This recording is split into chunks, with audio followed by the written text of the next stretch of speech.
The fourth son of Jacob and Leah entered the story of Israel in Genesis 29 to 30, born in the shadow of family strife. For Leah, unloved by Jacob who favored Rachel, bore him sons in sorrow. And when she conceived again, she said, "Now will I praise Yahawah," and she called his name Judah, which means praise, Genesis 29:35, showing that even from his birth, the destiny of Judah was tied to thanksgiving and honor. Yet his life's beginning was not marked by praise, but by weakness, sin, and compromise. For though Judah was chosen as a patriarch of Israel, his story reveals how Yahawah transforms flawed men into leaders, taking those who stumble and shaping them into rulers. In the story of Joseph, Judah plays a pivotal role, and at first his decisions are marked by betrayal. For when Jacob sent Joseph to his brothers in Shechem, their jealousy burned and they plotted to kill him. But Reuben tried to spare Joseph, suggesting they throw him into a pit. And it was Judah who coldly asked, "What profit is it if we slay our brother and conceal his blood? Come, let us sell him to the Ishmaelites." Genesis 37:26-27. A statement that revealed his heart at that time, more interested in gain than in righteousness, willing to sell his brother into slavery for silver rather than shed his blood, an act that forever branded him as a betrayer.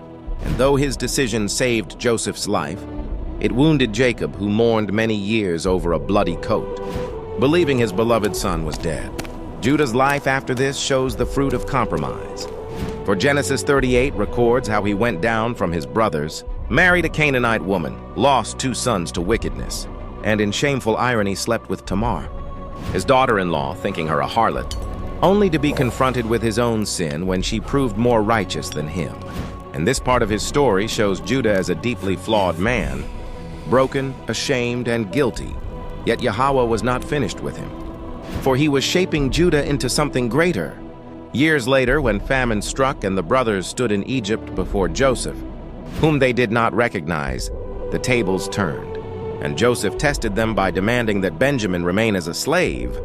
And it was Judah who now stepped forward, transformed by time and guilt, and pleaded with Joseph, saying, "For thy servant became surety for the lad unto my father, saying, If I bring him not unto thee, then I shall bear the blame to my father forever.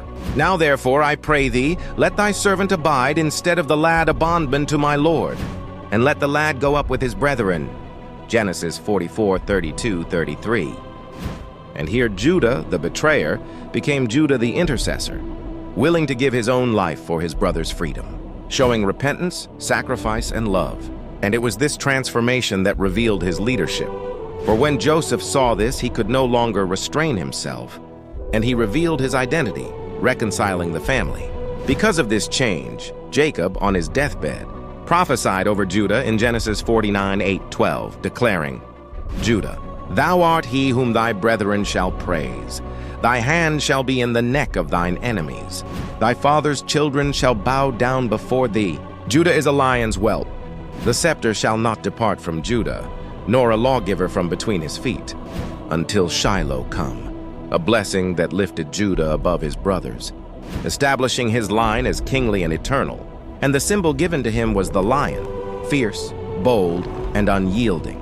The lion who rules the forest, who conquers enemies, and whose roar silences all rivals. Thus, the life of Judah is not a tale of perfection, but of redemption, showing that Yahawah takes men from betrayal to leadership, from guilt to glory, from shame to honor. And the theme of this episode resounds: Yahawah transforms flawed men into leaders of nations. And the story of Judah, the man, foreshadows the greater Lion of Judah, Yahawashi, who would come through Judah's line, embodying the ultimate truth that the one who was betrayed by his brothers became the one who offered himself in their place, the eternal king who redeems his people not because of their perfection, but because of his power to transform them.